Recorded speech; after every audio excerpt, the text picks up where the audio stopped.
पूजा करो, हमें आपकी पूजा करने से कोई दिक्कत नहीं है, हमें आपके मजहब से कोई दिक्कत नहीं है, लेकिन हम जब पूजा करते हैं तो आप धमकाते क्यों हो कि आपकी आरती की आवाज बाहर नहीं आनी चाहिए। पालनपुर का वो वीडियो वायरल हो रहा है कि जिसमें ये 26 जनवरी पर बच्चों को स्कूल में देशभक्ति के गानों पर और भगवान के गानों को तैयार किया जा रहा है, तो पास में ये जो सो कॉल्ड बैठे हैं शांति प्रिय लोग, उन्होंने कहा ये बंद होना चाहिए, ये नहीं चलेगा।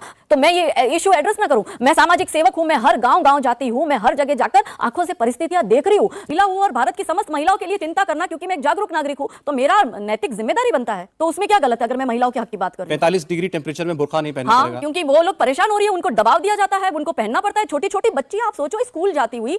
अब आपने एक वीडियो डाला जिसमें आप गोधरा कांड का जिक्र कर रही थी। गोधरा कांड का जिक्र करते हुए आपने कहा कि ये वही कोच है, आपने कोच का वीडियो भी डाला। फिर आपने ये कहा कि एक ऐसा मजहब है तुम्हारा जो इंसान को इंसान का दुश्मन बना देता है, इंसानियत भुला देता है, ये क्या ये सिखाता है तुम्हारा मजहब? तो ये जेनरिक स्टेटमेंट, ऐसी जेनरिक स्टेटमेंट से नहीं बचना चाहिए आपको लगता है? तो गुस्ताख नबी की एक ही सजा सर तन से जुदा, ये नारे कौन दे रहा है और वो कौन से मजहब विशेष है? मैं तो नहीं दे रही, आप तो नहीं दे रहे, जो दे रहा है वही तो अपने मजहब को हाईलाइट कर रहा है। तो इससे हमें तो क्या दिक्कत? को मारकर जमीन में गाड़ दिया जाता है या पेट्रोल जलाकर मार दिया जाता है, जैसे निकिता तोमर के साथ करा, या जैसे अंकिता कुमारी के साथ करा, या जैसे सुमेधा शर्मा जो दिल्ली की डॉक्टर होली पर अपने प्रेमी को मिलने जाती है और उसका प्रेमी उसका मर्डर कर देता है। दिक्कत है हमें इस चीज से भाई, हमारी लड़कियां मरने के लिए हम पैदा करते हैं। बेटी तो एक मिनट, बेटी तो बेटी है ना, उसका तो कोई धर्म नहीं होता है, वो तो पूरे समाज की बेटी है, पूरे देश की बेटी है। तो अगर बेटी के साथ ऐसा अन्याय हो रहा है और पर्टिकुलर हिंदू बेटियों के साथ ऐसा हो रहा है और ये पर्टिकुलर एक पक्ष की तरफ से किया जा रहा है, तो इसमें अगर मैं हमारी बेटियों को जागरूक कर रही हूं तो मैं क्या गलत कर रही हूं? मेरे ये देखिए उधर को ये देखती हैं और ये इनके सिर के ऊपर कुछ पेंट वेंट। तो दोस्तों काजल हिंदुस्तानी को आप उनके हिंदूवादी सोच और हिंदूवादी विचारों से जानते हैं, वो काफी चीजें खुल के बोलती हैं। इस वीडियो में, इस इंटरव्यू में उनके जो बातें हैं, जो काफी चीजें जो उन्होंने बोली हैं वो निकल के आई हैं। दोस्तों वीडियो लगाता हूं मैं स्क्रीन पर और वीडियो के एंड में मैं अपने व्यू, अपने विचार जरूर रखूंगा, तो वीडियो पूरा जो देखेगा। और अगर आपने चैनल को सब्सक्राइब नहीं करा है तो चैनल को सब्सक्राइब जरूर कर लीजिए। नमस्कार, स्वागत है आप सभी का। मैं हूं सौरभ शर्मा और आप देख रहे हैं सवाल तो बनता है। और आज हम सवाल पूछ रहे हैं एक ऐसे शख्स से जो बड़ी बड़ी सभाएं करती हैं देश भर के अंदर, हिंदुत्व की बात करती हैं, वो बात करती हैं हिंदू राष्ट्र की, वो सवाल उठाती हैं कि क्या भारत के अंदर हिंदू ही खतरे में है, वो सवाल उठाती हैं कि क्या भारत के अंदर हिंदू अब एक शरणार्थी की तरह रहने के लिए मजबूर हो चुका है, क्या भारत के अंदर हिंदू को समान अधिकार नहीं मिल रहे हैं। और इस वक्त वो ताजा खबरों में इसलिए हैं क्योंकि उनकी एक सभा पर ऐतराज हुआ है, उनके भाषण पर ऐतराज हुआ है। मैं बात कर रहा हूं काजल हिंदुस्तानी की, जिनका असल नाम वैसे है काजल श्रृंगाला, लेकिन आपके जानने वाले, आपके चाहने वाले आपको काजल हिंदुस्तानी के नाम से जानते हैं। काजल जी, आपका स्वागत है हमारे स्टूडियोज में। हम देख रहे हैं रामनवमी के मौके पर देश में कई राज्यों में और कई शहरों के अंदर हंगामा हुआ है। रामनवमी के सभाओं में, जुलूसों पर पथराव हुआ है, दंगे हुए हैं। इसमें हावड़ा ले लें, हम पश्चिम बंगाल में, बिहार ले लें, झारखंड से ऐसी खबरें आ रही हैं, गुजरात से ऐसी खबरें आ रही हैं जहां से आप आती हैं। बड़ोदरा में हुआ था मामला, उसके बाद गिर सोमनाथ, ऊना, वहां आपकी सभा, और आपकी सभा के बाद वहां पर खबरें हैं कि शहर में तनाव हुआ। आपकी स्पीच को हेट स्पीच कहा जा रहा है और खबर अब यह आई है कि आपके ऊपर एफआईआर दर्ज कर ली गई है। हो सकता है पुलिस आपके ऊपर एक्शन भी ले। इल्जाम है कि आपने मुस्लिम समाज के ऊपर आपत्तिजनक टिप्पणियां की हैं। वो मेरे पास है, वो पूरा भाषण मैं वो बताऊंगा, लेकिन पहले आप बताइए आपको क्या कहना है। क्या आपने वाकई मुसलमानों के खिलाफ आपत्तिजनक बातें कही? देखिए सौरभ भाई, ऐसा है कि सामने वाला पक्ष जो है उसका तो दिक्कत ही हमसे है, क्योंकि हम तो उनके लिए काफिर है। हिंदुओं का सांस लेना भी उनको हेट स्पीच ही लगता है, हिंदू का अस्तित्व ही उनको हेट स्पीच लगता है, या हिंदू जी क्यों रहा है अपने देश में, वो भी एक बहुत बड़ी उनके लिए ये बात है कि भाई काफिर क्यों रह रहे हैं। ये तो नारे लगा रहे हैं, लड़के लिया पाकिस्तान, हंस के लेंगे हिंदुस्तान, बोल रहे हैं ना। पॉपुलर फ्रंट ऑफ इंडिया का 2047 से पहले भारत को इस्लामिक देश बनाने का पूरा हमने देखा है उसका, कि उसके क्या क्या प्लानिंग है, और उसी प्लानिंग के अंतर्गत लव जिहाद, इस्लामिक अवैध कब्जा जिसको कुछ लोग लैंड जिहाद बोलते हैं, और तीसरा धर्मांतरण। और बिल्कुल उसमें उनके लोगों को PFI, जो कि पॉपुलर फ्रंट ऑफ इंडिया, जिसे भारत सरकार ने बैन किया, लेकिन मैं कहती हूँ वो पॉइजन फॉर इंडिया, क्योंकि वो मुस्लिम लड़कों को रेडिकलाइजेशन सिखाता है, कट्टरवाद, आतंकवाद और अलगाववाद सिखाता है। और उसी ऑर्गेनाइजेशन का जो मेमोरेंडम है जिस पर इनके लोग काम कर रहे हैं, तो मैंने, क्योंकि मैं ग्राउंड पे काम करती हूं, तो मैं देख रही हूं कि लव जिहाद हो रहा है। कुछ टाइम पहले सूरत में वसीम नाम का लड़का वासु बन के हिंदू लड़की को फंसाता है, उसमें मैं थी, आप मेरी बात सुनिए। तब मैंने अपने भाषण में लव जिहाद को लेकर बात करी, जो मैं हर जगह करती हूं। मैं लैंड जिहाद को लेकर, यानी इस्लामिक अवैध कब्जे को लेकर बात करती हूं, जो मैं हर जगह करती हूं, और धर्मांतरण को लेकर, क्योंकि अपने हक की बात करना तो मुझे नहीं लगता हेट स्पीच है। वो ठीक है, मेरा सवाल बड़ा स्पेसिफिक था। ऊना की सभा में आपने ऐसा क्या कहा? मैंने बताया ना आपके ऊपर एफआईआर हुई है, बाजार बंद रहे शहर के अंदर, तनाव इतना था, पुलिस को समझाइश करनी पड़ी दोनों पक्षों के एल्डर्स को बुला करके, नहीं तो हालात बहुत खराब हो सकते थे। ऐसा क्या कहा आपने? आप बताइए, नहीं तो मैं बताता हूं। देखिए, ऊना का मेरा कार्यक्रम रात को 9:30 बजे का था, ठीक है। अगर आपके लॉजिक को मैं मान लेती हूं कि मेरे भाषण के बाद में तनाव हुआ है, तो दोपहर में बड़ोड़ा में शोभा यात्रा पर पत्थरबाजी जब जिन्होंने करी है, तो क्या उस वक्त काजल वहां उपस्थित? मैं वडोदरा की बात नहीं कर रहा, मैं कह रहा हूं ऊना की बात। और मैंने जब बात करी तो मैंने तो यूनिफॉर्म सिविल कोड को लेते हुए मुस्लिम महिलाओं के हक की बात करी है, क्योंकि एक तबका जो है वो कॉमन सिविल कोड आने नहीं दे रहा है। और क्योंकि मैं एक महिला हूं और मुझे लगता है कि महिला का कोई नाती जाति नहीं होता है, वो किसी धर्म से नहीं होती है। महिलाओं को सम्मान और सुरक्षा भारत देश में मिलनी चाहिए, जो बाबा साहब का संविधान भी कहता है, और उसके तर्ज पे मैंने बात करी। आपने कहा मुझे मुस्लिम बहनों की बहुत चिंता होती है। जी, मैंने कहा है। आपने कहा कि मैं उनके लिए ऑफर लेकर के आई हूं एक। आपने कहा कि अगर कोई मुस्लिम बहन एक हिंदू लड़के से शादी कर लेती है तो उसके क्या क्या फायदे होंगे, आज मैं गिनाना चाहती हूं। और आपने वो फायदे गिनाए। और आपने क्या फायदे गिनाए कि अगर ऐसा होता है तो मुस्लिम बहन को 3-3 सौतनों का सामना नहीं करना पड़ेगा। सही बात है ना, ये तो गलत कहां है इसमें? उसको ये तो हो रहा है ना, उसको दर्जनों बच्चे पैदा नहीं करने तो ये तो हो रहा है ना। अब जो हो रहा है उसमें मैं बोल रही हूं, जो सच है वो मैं बोल रही हूं, क्योंकि मेरी मुस्लिम बहनों को समानता का हक इस देश में नहीं मिल रहा है, क्योंकि भारत जो है वो धर्मनिरपेक्ष देश है और भारत महिलाओं के अधिकार ज्यादा, भारत में महिलाओं के अधिकार ज्यादा है पुरुषों की तुलना में। फिर क्यों मेरी मुस्लिम बहनें आज भी 2023 में दबी कुचली है? आपने जनरलाइज कर दिया ना, आपने पूरे धर्म को, आपने पूरे समाज को, एक धर्म से जुड़े सब लोगों के ऊपर इल्जाम लगा दिया कि देश के अंदर हर मुस्लिम जो विवाहित है वो उसकी 4-4 बीवियां हैं और हर मुस्लिम महिला को दर्जनों बच्चे पैदा करने के लिए मजबूर मैंने हर शब्द कहां यूज किया है?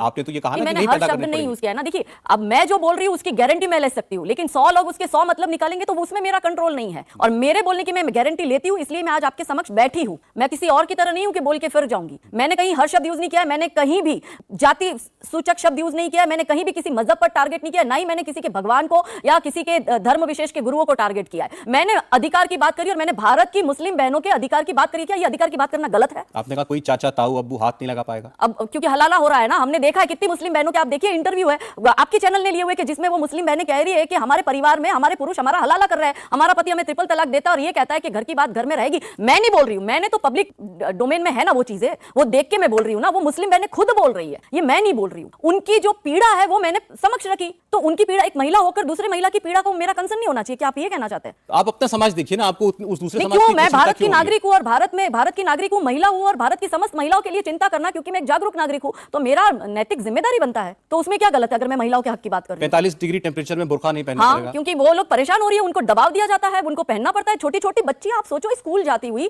5th ग्रेड की 4th ग्रेड की बच्चियों को हिजाब पहनाया जा रहा है। वो बच्चियां क्या समझ रही है? हम लोग क्या सऊदी में रह रहे हैं, हम लोग सीरिया में रह रहे हैं, हम इराक ईरान में रह रहे हैं, हम भारत में रह रहे हैं, तो क्यों दूसरी महिलाओं को आजादी नहीं है? मुझे आजादी है पूरी, जिस तरह से घूमना मैं घूम सकती हूँ, जिस तरह से रहना रह सकती हूँ। मुझे, हमारा जो समाज है, हमारा जो सनातन समाज है, हमारा जो हिंदू धर्म है, वो हमें फोर्स नहीं कर रहा है। हमें पूरी फ्रीडम है, जो हम चाहे वो कर सकते हैं। और भारत एक फ्रीडम देश है, फ्री कंट्री है। जा रहा है मुस्लिम महिलाओं को प्रताड़ित किया जा रहा है। हमने देखा था कि हिजाब का एक बहुत बड़ा आंदोलन ईरान में हुआ था ना, वहां की महिलाएं कर रही थी ना हिजाब के अगेंस्ट में। तो यहाँ पे कोई तो महिला बोले ना, कोई नहीं बोल रहा है। ठीक है, मैं किसी दोस्तों अभी ईरान से एक वीडियो आया है और वो वीडियो मैं आपको दिखा देता हूँ। ईरान में जैसे एक महिला थी जो अपना कुछ सामान खरीदने के लिए एक दुकान पे गई और वहां पर उस महिला ने हिजाब नहीं पहना था, बाल खुले थे। तो एक शख्स आता है और आप खुद ही देखिए वीडियो के कैसे उसको जलील करता है। आप खुद ही ये वीडियो देखिए, मैं वीडियो लगाता हूँ स्क्रीन पर।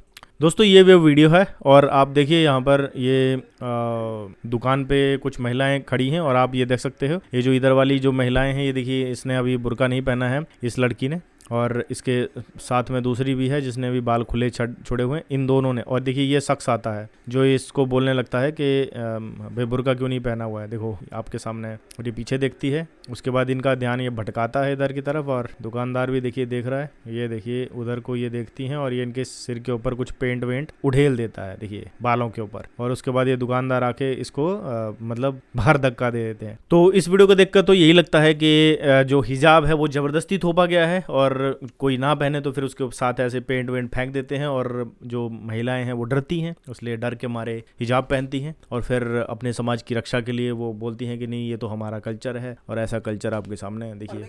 मुस्लिम कानून में महिला को समानता का हक दिया गया है? आप मुझे बताइए, आप ज्यादा ज्ञाता है मुझसे, बताइए आप, हाँ या ना? दिया गया है, अब बताइए। तो ये वही लोग है, ये वही लॉबी है। जब ट्रिपल तलाक कानून आया था तो ये विरोध करते थे। अभी यूनिफॉर्म सिविल कोड के लिए जब बात होती है तो ये वही लॉबी विरोध करिए। क्यों ये मुस्लिम महिलाओं के हक छीनना चाहती है? बात होती है जब इल्जाम ये है, जब आप बोलती हैं तो वो ऐसा लगता है कि जैसे आप उपहास कर रही हैं, जैसे आप उकसा रही हैं, भड़का रही हैं। जैसे आपने कहा, मैं आपको कोट ही कर रहा हूं, किसी फूफी चाचू ताऊ के बेटे भाई के साथ शादी नहीं करनी पड़ेगी अगर किसी हिंदू घर में आ जाओ। तो ये तो मैंने बहुत सारे वीडियोस देखे यूट्यूब पे है कि जिसमें लड़कियां बोलती है कि हम जिसको भाई बोल रहे हैं उसी से हमारी शादी हो रही है। मुस्लिम लड़कियों के ऐसे इंटरव्यू है, हमने सुने हैं। तो मैं तो उनके मन की बात वो एक कल्चर है। एक कल्चर है देखिए, वो। मैं आपको क्या कह रही हूँ, मैं अपने मन से नहीं बोल रही हूँ। मुस्लिम बहनों की ये बेचारी को वो प्रताड़ना हो रही है, उसको घर में ही भाई के साथ शादी करवाई जा रही है। तो अगर वो लड़कियां जो प्रश्न उठा रही है उन्हीं की बातों को मैं कोट कर रही हूं, तो मैं क्या गलत कर रही हूं? ऐसी मुस्लिम लड़कियों ने कभी आपसे आकर अपने दिल की बात कही है? बहुत सी लड़कियों ने कही है। इनफैक्ट मुस्लिम लड़कियां मेरी फ्रेंड भी है जो मुझे कहती है। इनफैक्ट मैं आपको बताती हूँ, एक मेरी इतनी अच्छी दोस्त है जो मुंबई में रहती है।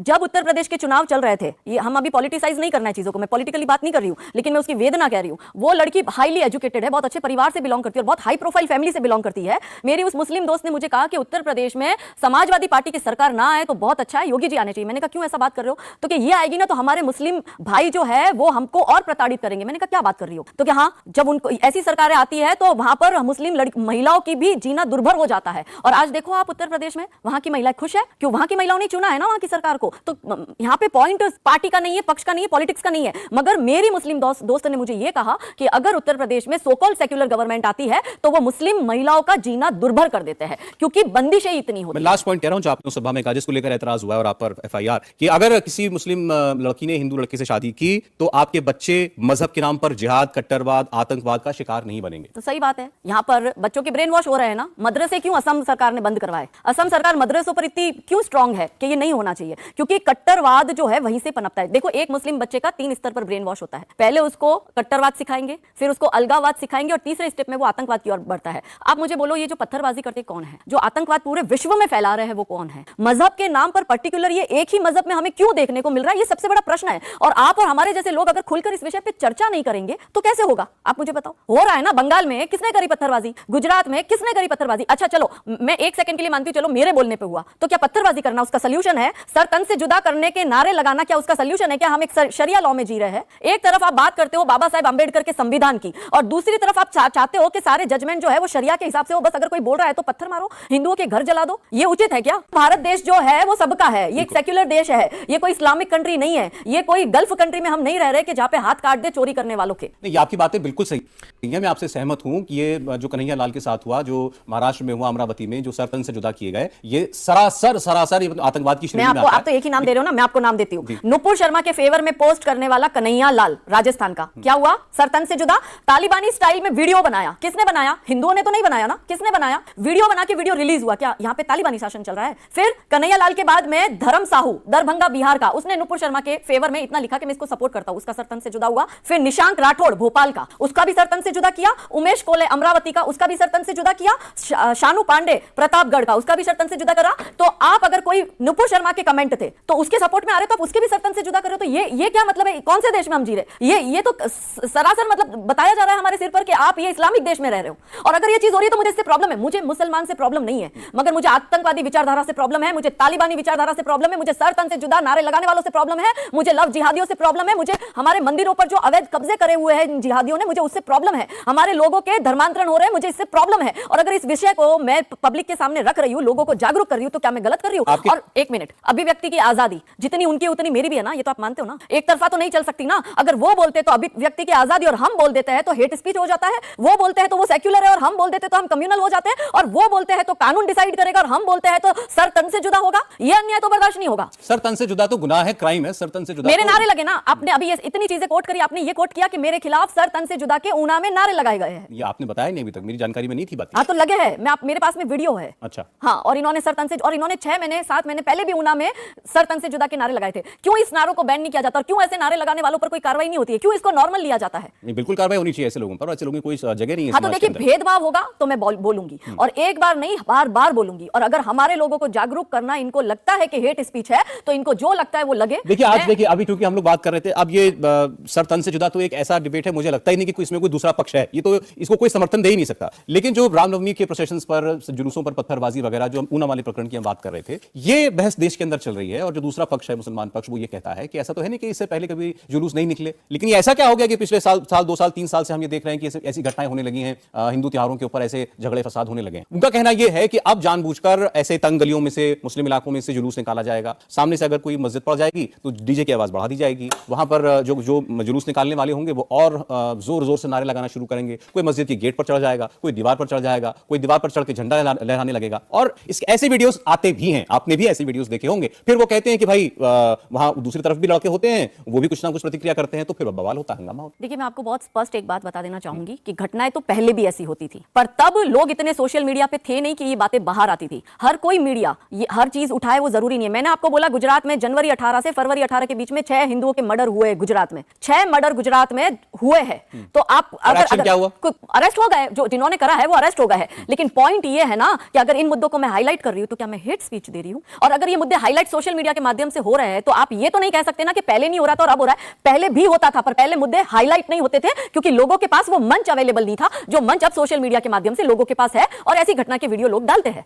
देखिए, हेट स्पीच जो है, हेट स्पीच का मतलब ये होता है कि आप किसी मजहब के बारे में सीधे सीधे कोई ऐसी बात कहें जो किसी के दिल को खराब लगे, या किसी मजहब को सीधे सीधे गलत कहें। जैसे कभी कह दें कि भाई आपका मजहब जो है वो आतंकवाद सिखाता है, या आपका मजहब जो है वो इंसानियत नहीं सिखाता। अब आपने एक वीडियो डाला जिसमें आप गोधरा कांड का जिक्र करें, गोधरा कांड का जिक्र करते हुए आपने कहा कि ये वही कोच है, आपने कोच का वीडियो भी डाला। फिर आपने कहा कि ये कैसा मजहब है तुम्हारा जो इंसान को इंसान का दुश्मन बना देता है, इंसानियत भुला देता है, ये क्या ये सिखाता है तुम्हारा मजहब? तो ये जेनरिक स्टेटमेंट, ऐसी जेनरिक स्टेटमेंट से नहीं बचना चाहिए, आपको लगता है? तो गुस्ताख नबी की एक ही सजा सर तन से जुदा, ये नारे कौन दे रहा है और वो कौन से मजहब विशेष के? मैं तो नहीं दे रही, आप तो नहीं दे रहे। जो दे रहा है वही तो अपने मजहब को हाईलाइट कर रहा है। तो इससे हमें तो क्या दिख रहा है? हम क्या देख रहे हैं कि वो अपने मजहब के नाम पर आतंकवाद, कट्टरवाद, जिहाद स्प्रेड कर रहा है। अल्लाहू अकबर बोल के बॉम्ब ब्लास्ट वो कर रहा है, वो कर रहे हैं, हम तो नहीं बोल रहे, वो खुद बोल रहे हैं। कन्हैया लाल का जो वीडियो वायरल हुआ है जिसमें तालिबानी स्टाइल में उसको मारा जा रहा है, अल्लाहू अकबर वो बोल रहा है ना भाई, आप और मैं नहीं बोल रहे ना, वो बोल के कर रहा है, अपने मजहब के नाम पर कर रहा है। और अगर उसको जो वो बोल रहा है वही चीज मैं उसको कोट कर रही हूं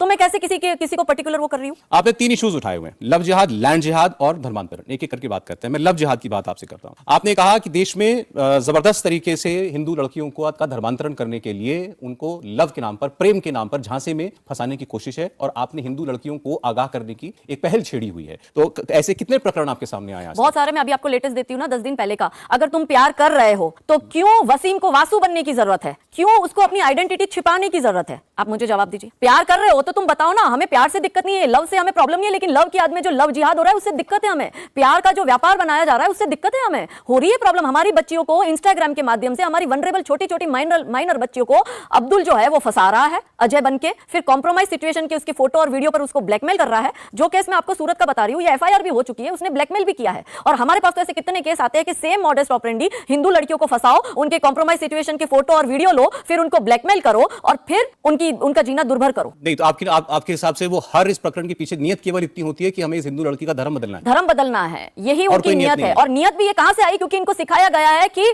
भारत को इस्लामिक देश बनाना है 2047 से पहले। उस लड़के के मन में उस लड़की के प्रति कोई भावना नहीं है, कोई प्रेम नहीं है, कोई प्रेम नहीं है, कोई भावना नहीं है, पूरा षड्यंत्र है। और षड्यंत्र के तहत ऐसे लड़कों की ट्रेनिंग होती है और इनको बकायदा ट्रेनिंग दी जाती है। और ट्रेनिंग में इनको यह भी बताया जाता है कि लड़की को फंसाने के लिए आपको कौन कौन से डायलॉग बोलने हैं। इनको ट्रेनिंग में वो पैसा भी दिया जाता है कि लड़कियों को आप ये गिफ्ट दो ताकि आपको फंसाने में इजी रहे। तो बड़ी तहकीकात वाली बात होगी। नहीं तो ऐसे सब हमारे सामने आए ना, पुलिस इंक्वायरी में, एफआईआर में ये सारी चीजें लिखी हुई है भाई, मन से थोड़ी बोल रहे हैं। ट्रेनिंग होती है, ये हवा हवाई थोड़ी बातें हो रही है। कौन देता है ट्रेनिंग? भाई पब्लिक डोमेन में ऐसे बहुत से वीडियो है जिसमें मुस्लिम लड़के जो है कुछ स्वीकार कर रहे हैं कि हमें बताया जाता है, हमें कहा जाता है ऐसे करो वैसे करो। लेकिन आपने एक जगह ये भी कहा है कि प्यार करना गलत नहीं है, प्यार तो बड़ी पवित्र चीज है। बड़ी पवित्र चीज है, प्यार करना गलत नहीं है। मैं प्यार की आड़ में जो प्यार का रिपोर्टर व्यापार हो इतने रहा है, अनजान लव बन की रहा है आड़ में जो जैसे लव कुछ पता जिहाद ही हो रहा है, नहीं हमारी बेटियां जो कट के सुटकेस में आ रही है और हमारी बेटियों के 35 टुकड़े और 52 टुकड़े हो रहे हैं, या हमारी बेटियों को मारकर जमीन में गाड़ दिया जाता है या पेट्रोल जलाकर मार दिया जाता है, जैसे निकिता तोमर के साथ करा, या जैसे अंकिता कुमारी के साथ करा, या जैसे सुमेधा शर्मा जो दिल्ली की डॉक्टर होली पर अपने प्रेमी को मिलने जाती है और उसका प्रेमी उसका मर्डर कर देता है। दिक्कत है हमें इस चीज से भाई। हमारी लड़कियां मरने के लिए हम पैदा करते हैं। बेटी तो, एक मिनट, बेटी तो बेटी है ना, उसका तो कोई धर्म नहीं होता है, वो तो पूरे समाज की बेटी है, पूरे देश की बेटी है। तो अगर बेटी के साथ ऐसा अन्याय हो रहा है और पर्टिकुलर हिंदू बेटियों के साथ ऐसा हो रहा है और ये पर्टिकुलर एक पक्ष की तरफ से किया जा रहा है, तो इसमें अगर मैं हमारी बेटियों को जागरूक कर रही हूं तो मैं क्या गलत कर रही हूं? मेरे धर्म की बेटियों को जागरूक करना कैसे पाप है? आप मुझे बताओ, कैसे गुनाह है? अगर मेरी हिंदू बेटी, मेरा धर्म है हिंदू, मैं सनातन वैदिक धर्म से बिलोंग करती हूं और मेरी बेटियों को सही रास्ता दिखाना मेरा कर्तव्य है। मैंने भी इस धर्म में जन्म लिया है, मेरा मौलिक दायित्व है, मेरा नैतिक कर्तव्य है ये। नहीं, अंकिता केस के बाद इसी दिल्ली एनसीआर के अंदर एक केस आया था जिसमें लड़की भी हिंदू थी, लड़का भी हिंदू था, और ऐसे ही उस लड़के ने अपनी प्रेमिका की हत्या की थी। बल्कि वो बाद में तो पता चला था कि शायद वो शादी भी कर चुके थे, और सुनिए मेरी बात को, और उसकी हत्या करके उसने ढाबे में फ्रिज के अंदर रख रखा था। हाँ, तो उसको पकड़ा गया ना। हम तो सपोर्ट नहीं करते ना ऐसो को, हम तो आइसोलेट करते हैं। हम तो उस वक्त ये सवाल उठा कि यहाँ तो किसी ने धर्म नहीं देखा क्योंकि दोनों हिंदू थे। लेकिन अंकिता के केस में उसमें मारने वाला मुसलमान था, लड़की नहीं, हिंदू लेकिन थी, ऐसे तो वो अपवाद फिर वो सबको याद हुआ वो केस। देखिए भाई, ऐसे अपवाद होते हैं। 100 करोड़ की संख्या है हिंदुओं की, अगर 100 करोड़ की संख्या में 1-2 केस ऐसे आ रहे हैं तो ये अपवाद है। और मैं तो ऐसे लोगों का सपोर्ट ही नहीं करती हूं जो गलत कर रहा है उस पर कार्रवाई हो, लेकिन षड्यंत्र पूर्वक हिंदू लड़कियों को टारगेट कर उनका धर्मांतरण करवाना, और अगर मुझे 2% भी ऐसे केस दिखे ना कि जिसमें मेरी हिंदू बेटी सुखी है वहां जाके, तब तो मैं मानूं कि ठीक है प्यार है। लेकिन मेरी बेटी वहां पर दुखी और मेरे पास में 98% केस ऐसे ही आते हैं कि शादी के बाद और बच्चा होने के बाद उसको दुख दिया जाता है, या वो जैसे ही प्रेगनेंसी कंसीव करती है और उसको परेशान करना शुरू कर दिया जाता है, मतलब कि कुछ हो रहा है, गड़बड़ है। तो मैं तो ये नहीं कहती कि ये मैं बोल रही हूं वही 100% सत्य है, लेकिन देश इस चीज को एड्रेस करे, देश इस चीज को देखे और देश जागरूक हो, और अगर ऐसे मुद्दे आ रहे तो उसको एड्रेस करना पब्लिक डोमेन में आपने तो इसमें किसी इंसान की कोई फ्री विल तो आप खत्म हो गई, फिर उसकी अपनी कोई आजादी तो रही नहीं आपके हिसाब से। उस मुसलमान लड़की की कोई आजादी नहीं है कि वो किसी हिंदू लड़की से अगर उसको अच्छी लगती है तो वो प्रेम का इजहार कर सके, और हिंदू लड़की के पास भी वो आजादी नहीं है कि अगर वो किसी मुसलमान लड़के को चाहती है तो वो उस रास्ते पर आगे बढ़ सके। नहीं, प्यार करो ना, धर्मांतरण क्यों कराया जा रहा है? मतलब आप मुझे बताइए कि बाकायदा शादी से पहले लड़की का धर्मांतरण होता है, और निकाह में तो ये रूल है कि आप उसका धर्मांतरण करवा के ही निकाह करवा सकते हो। स्पेशल मैरिज एक्ट में शादी करिए, बच्चे का नाम, ठीक है, स्पेशल मैरिज एक्ट है हमारे, शादी करिए और बच्चे अभी का, स्वरा भास्कर ने शादी करी ना, और बच्चा जो पैदा होता है उसका नाम आप सेक्युलर नाम रखिए। क्यों बच्चों के नाम अब्दुल और आफ्ताब रखे जा रहे हैं?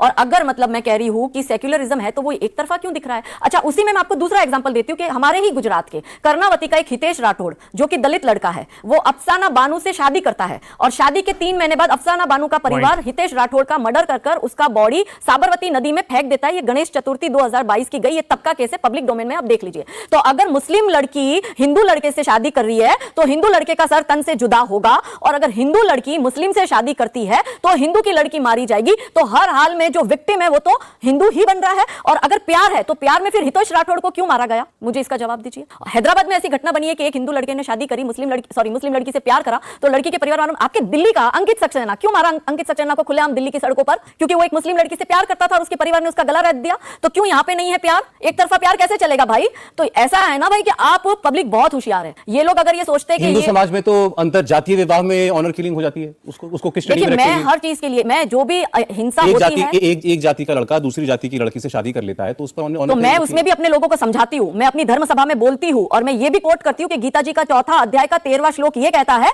कि चातुर्वर्ण्यम मया श्रेष्ठम गुण कर्म विभागशा तस्य कर्ता रमपि माम विद्यम कर्ता रमवयम, कि श्री कृष्ण भगवान खुद कहते हैं कि 4 वर्ण उन्होंने बनाए, गुण कर्म विभागशा, गुण और कर्म के विभाग से। ये बाद में मुगल आए, कम्युनिस्ट आए, अंग्रेज आए, जिन्होंने डिवाइड एंड रूल किया और हिंदुओं को बांटा। तो मैं तो नारा देती हूँ हिंदू हिंदू भाई भाई। आप क्यों हिंदू आपस में लड़ रहे हो? मैं इसके खिलाफ हूँ। हिंदू भाई भाई है, हिंदू मुसलमान भाई भाई नहीं हो सकते। नहीं हो सकता है ना, लेकिन फिर वो भाई अपने ही हिंदू भाई का सर तन से जुदा कर रहा है, तो एक तरफा भाईचारा तो चल नहीं सकता। जनरल स्टेटमेंट प्रॉब्लम वही, आप इतना हर चीज को सब पर क्यों लाद देती हैं? आप मुझे बताओ, मैंने आपको नुपुर शर्मा के बाद अभी आपको 8 केस गिनाए, नुपुर शर्मा को सपोर्ट करने वाले, अगर भाई थे तो क्यों मारा? यूसुफ जिसने मारा उमेश काले को, अमरावती का 16 साल पुराना उसका मित्र था, फ्रेंड ने ही दोस्त को मारा, तो कहां लगा भाईचारा? आपको दिखा? किशन भरवाड़ जो गुजरात का था, उसको मारने वाला शब्बीर, वो उसका फ्रेंड था, स्कूल में साथ में पढ़ता था, उसके साथ क्रिकेट खेलता था, उसको मारा ना। आपको क्या कभी कोई ऐसा मुसलमान नहीं मिला जिसने कहा कि गलत हुआ है? मुझे पब्लिक डोमेन में ऐसा कोई नहीं मिला कि जिसने ऐसा कहा गलत। हाँ, जान पहचान में काफी, मैं भी काफी मुसलमानों को जानती हूँ, मेरी अच्छी जान पहचान है उनसे, वो मुझे कहते कि गलत है, तो मैंने कहा पब्लिक डोमेन में बोलो। इनफैक्ट मेरी जो दोस्त है, मैंने कहा बोलो, तो कि नहीं हमें तो मार देते हैं, हमें धमकाते हैं, हम नहीं ऐसा पब्लिक डोमेन में बोल सकते। तो ये कट्टरता है भाई, स्वीकार तो करनी पड़ेगी। मेरे खुद अपने जान पहचान के मुस्लिम कहते हैं कि गलत हो रहा है, लेकिन हम इसलिए नहीं बोल सकते क्योंकि हम बोलेंगे तो ये लोग हमारा भी जीना हराम करेंगे। आपने ये भी कहा कि डिसाइड कर लो भाई कौन है, बाइकआउट कर दिया जाता है, सोसाइटी से बाइकआउट कर दिया जाता है, कोई बोल नहीं सकता भाई।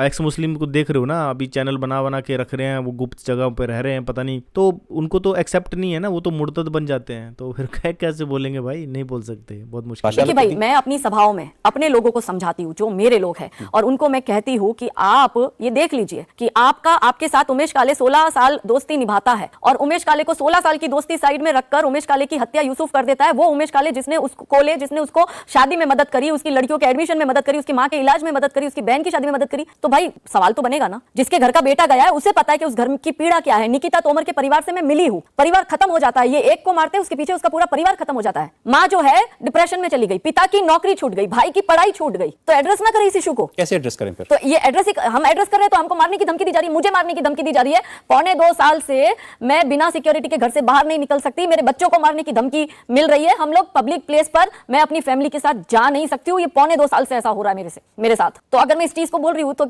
आपको मुझसे दिक्कत है, अगर एक पर्टिकुलर लॉबी को मुझसे दिक्कत है तो आप कानून है ना, किसी के परिवार को धमकी देना कितना उचित है? मैंने पढ़ा कि आपके परिवार को, आपके बच्चों को भी धमकी मिलती है, आपकी यंग डॉटर के लिए भी दे रहे हैं ना, मैंने तो आपको मैसेज बताया, दे दे रहे हैं नहीं, ना। सरासर गलत है। पुलिस की तरफ से सहयोग मिला इसमें? देखिए, प्रशासन अपना काम करता है, प्रशासन सहयोग देता है, लेकिन 24 घंटे तो कोई किसी के ऊपर वॉच नहीं रख सकता ना। मार देते हैं ना ये लोग, तो मार ही देंगे। इन्होंने बाकी रखा, इन्होंने 20 साल पुरानी दुश्मनी जो था, इनके यहाँ के किसी ने बुक लिखी थी, सऊदी में वो था, और उसको मारने का, हाँ, रशीदी को गोली चलाई ना, उस पे हत्या का षड्यंत्र करा ना उसका। और चार्ली हेब्डो हुआ था, वो क्या हम भूले हैं? क्या किया था इन्होंने चार्ली हेब्डो हुआ था तब? और इन्होंने, कमलेश तिवारी ने माफी भी मांगी, कमलेश तिवारी सजा भी जेल में काट कर आया। जैसे ही बाहर आया, इन्होंने कमलेश तिवारी को 2-2.5 साल बाद मार दिया ना। और उसी के सामने मुनावर फारूकी का एग्जांपल उठाकर मैं आपके सामने रखती हूँ, जूनागढ़ का है। माता सीता पर, राम जी पर अभद्र टिप्पणी करी थी, वो खुलेआम घूम रहा है ना। किसी हिंदू ने उसके तो सरतन से जुदा नहीं किए, क्योंकि हिंदू बहुत सहिष्णु है, हमारा संस्कृति हमें। अरे उसको तो शो भी जिता दिया। कौन सा वो शो आया था पीछे कंगना रनौत का, उसको तो शो जिता दिया भाई, इनाम मिल रहे हैं। वाह जी वाह, क्या बात है, वाह जी। जितने भी लोग कहते हैं कि जी हिंदू राष्ट्र नहीं बनने देंगे, ठीक है भाई, मत बनने दो, पे सेकुलर तो रहने दो। और सेकुलर तो नहीं रहने दे रहे ना, संविधान के हिसाब से आप चल ही नहीं रहे हो। ये संविधान के हिसाब से क्या रामनवमी के ऊपर पत्थरबाजी होती है? क्या हिंदुओं ने रामनवमी के ऊपर पत्थरबाजी की? अब मैंने बंगाल के भी वीडियो देखे, तो वहां पर पहले पत्थरबाजी हुई दूसरे पक्ष से, ठीक है, उन्होंने कुछ लोगों के सर फोड़ गए, ऐसे वीडियो आए, हम दिखा भी नहीं सकते अपने इस चैनल पर। ऐसे वीडियो हैं, मेरे पास सारे वीडियो पड़े हुए हैं, लेकिन मैं दिखा नहीं सकता, क्या दिखाऊंगा? तो ये सेकुलर भारत है। इस सेकुलर भारत की बात कर रहे हो आप, कहते हिंदू राष्ट्र नहीं बनने देंगे, ठीक है भाई, तो ऐसा भारत बनाओगे, ऐसा भारत बनाओगे जहां पर बस जो है वो आप अपनी बात को रख भी नहीं सकते हो, बोल भी नहीं सकते हो। एक तरफ आप सेकुलरिज्म की बात करते हो, दूसरी तरफ बोलते हो कि उनके ऊपर नहीं बोलना है। भाई हद है। हिंदुस्तान, सैल्यूट है तेरे सेकुलरिज्म को। दोस्तों, ये सारा वीडियो तक काजल हिंदुस्तानी कभी निडरता से ये बोलती हैं। भगवान ऐसी निडरता हर शख्स को दे, ठीक है। लेकिन अंत में जरूर बोलना चाहूंगा, हिंदुस्तान तेरे सेकुलरिज्म को मान गए। वाह क्या सेकुलरिज्म है। संविधान जिंदाबाद, भारत माता की जय, जय हिंद, वंदे मातरम। कुछ बोलने को रहा ही नहीं। वीडियो यहीं समाप्त करता हूँ।